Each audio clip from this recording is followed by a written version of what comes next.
रामेश्वरम यात्रा से आप रामेश्वरम पहुंचने के लिए एक ट्रेन या मदुरई के लिए उड़ान भर सकते हैं। रामेश्वरम पहुंचने के बाद आपको रामनाथ स्वामी मंदिर के पास छात्रावासों में एक कमरा लेना चाहिए। समुद्र में स्नान करें और मंदिर के 22 स्तंभों में स्नान करें। मंदिर में प्रवेश करने के तुरंत बाद हमें 2 शिवलिंग मिलते हैं, जिनमें से एक सीता देवी द्वारा निर्मित चंदन की मूर्ति का प्रतिनिधित्व करता है और दूसरा हनुमान कैलासम का विष्णु लिंगम है। रामेश्वरम 7वें ज्योतिषी।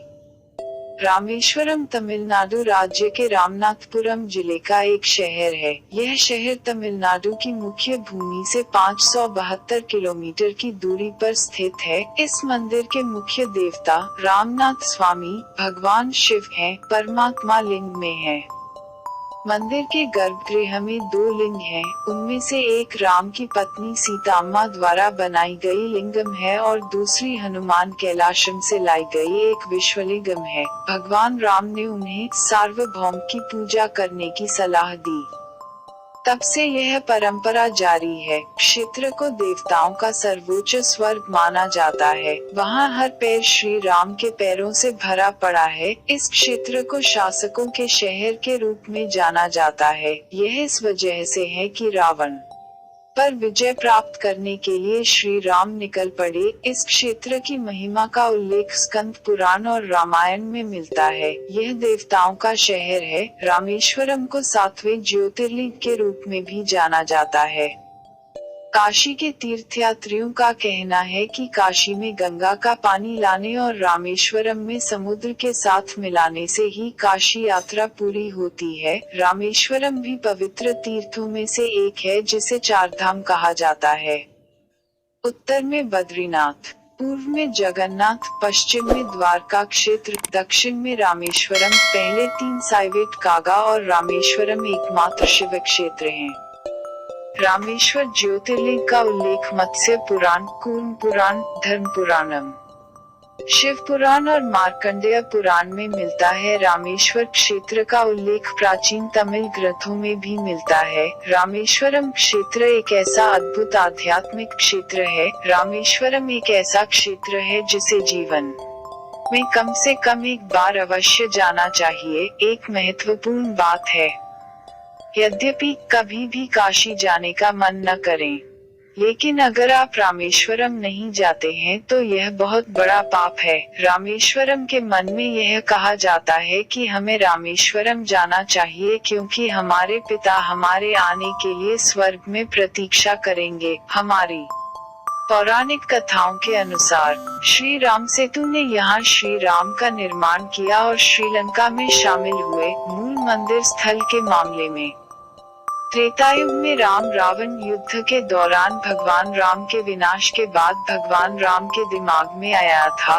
ब्रह्मा रावण से घिरे हुए हैं क्योंकि भगवान ब्राह्मण हैं जिन्होंने रावण को मार डाला। उस ब्रह्मचर्य से छुटकारा पाने के लिए भगवान राम सीता के साथ आए और शिवलिंगम की पूजा की। फिर ऋषियों की सलाह पर सीता देवी के हाथों का लिंगम यहाँ स्थापित किया गया है। इस जगह का नाम भगवान राम के नाम पर रखा गया है। भगवान हनुमान जो मुहर्रम के बीत जाने के बाद शिवलिंगम के साथ आए थे, क्योंकि वह उस लिंग का सम्मान नहीं करते थे जो वह अपने आगमन से पहले लाया था। भगवान शिवलिंग पूजा करने और पूजा करने के लिए सबसे पहले आपके घर आते हैं। शिवलिंगम आज का रामेश्वरम लिंगम था। रामेश्वर मंदिर का गर्भगृह 10वीं शताब्दी में श्रीलंका के सम्राट परशुरामबाहु द्वारा बनाया गया था। मंदिर की वास्तुकला भारतीय वास्तु उत्कृष्टता को दर्शाती है। मंदिर का एशिया में सबसे बड़ा गलियारा है। 12वीं शताब्दी में पांड्य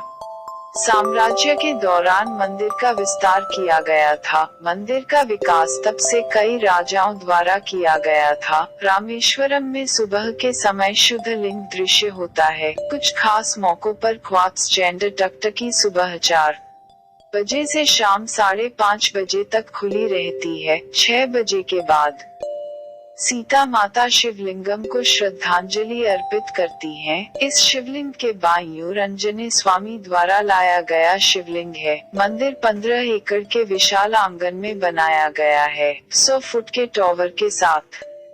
हर जगह सुंदर खंभे, उन पर शानदार मूर्तियां, विशाल लंबा आंगनों के साथ यह मंदिर है जो हमें चमत्कार दिखाता है। मंदिर में कुल 4000 स्तंभों के साथ 3 मंडप हैं। जैसे ही आप इसे देखेंगे, रामेश्वरम में आपके सीतारामुलस के शिवलिंगम, रामेश्वरम में यह कहा जाता है कि समुद्र के स्नान को स्वामीवारी के दर्शन के सामने और फिर मंदिर में 22 कुओं में स्नान किया जाना चाहिए। ऐसा कहा जाता है कि ये 22 कुएं पवित्र तीर्थ हैं और इन कुओं के पानी से स्नान करने से तीर्थयात्रियों को स्नान करने का परिणाम मिलता है। अगर हमें टिकट मिलता है तो कुओं में पानी हम पर डाला जाएगा। अजीब बात यह है कि आप इन कुओं में से एक में हैं जो एक दूसरे के आसपास हैं। स्वाद एक जैसा नहीं होता है, अलग है इन सभी सिद्धांतों में से। अग्नि स्तंभ को सबसे पवित्र कहा जाता है। यह मंदिर के विपरीत दिशा में समुद्र है। यह इस अर्थ में है कि सीता माता की आग में आग लगा दी गई थी। यह समुद्र तट अग्नि के समुद्र का तीर्थ होने के लिए प्रसिद्ध है, जिसे देवता सीता देवी द्वारा खोजा गया था। समुद्र तट, जिसे अग्नि तीर्थम के रूप में जाना जाता है, मंदिर के बहुत करीब स्थित है। एक और अजीब बात यह है कि नाम केवल समुद्र में दिखाई देता है और इस पर गिरने वाले मंदिर यहाँ नहीं देखे जाते हैं। और इसकी एक किंवदंती है। त्रेतायुगम में राम रावण युद्ध के निर्माण के दौरान श्री रामचंद्र द्वारा पहले समुद्र का समर्थन नहीं किया गया था। जबरदस्त ज्वार में आने वाले क्रोधित राम ने समुद्र को दंड देने के लिए तीर उठाया और कहा कि समुद्र मानव रूप में आएगा और स्वामी आपकी सहायता करेंगे और शांत होंगे। यही कारण है कि रामेश्वरम न केवल तीर्थस्थल है बल्कि पर्यटकों के लिए भी बहुत लोकप्रिय स्थान है। रामेश्वरम द्वीप सागर की लहरें, यहाँ के पक्षियों की विविधता, एक सुनहरी चमकती बलुआ पत्थर की तीर्थ यात्रा, रामनाथ स्वामी मंदिर और समुद्र के किनारे छोटी दुकानों में बनी खूबसूरत दुकानें हैं। यदि आपने इसे लंबे समय तक नहीं देखा है तो आपको बस इतना करना होगा कि आप जगह पर जाएं, लेकिन केवल थोड़ा शांत। रामेश्वरम में उच्चतम बिंदु गंधमादन पर्वत है। यह मुख्य मंदिर के उत्तर में 3 किलोमीटर की दूरी पर स्थित है। कहा जाता है कि रावणसुर ने सीता का अपहरण किया था जब उन्हें पहाड़ से दूर ले जाया गया था। एक और चमत्कार पंबन ब्रिज है। पंबन ब्रिज भारत में निर्मित पहला समुद्री पुल था। यह पालक जोडमरू मध्य के परमेश्वर शहर के मध्य में बनाया गया था। धनुषकोटी रामेश्वरम का एक छोटा सा गांव है।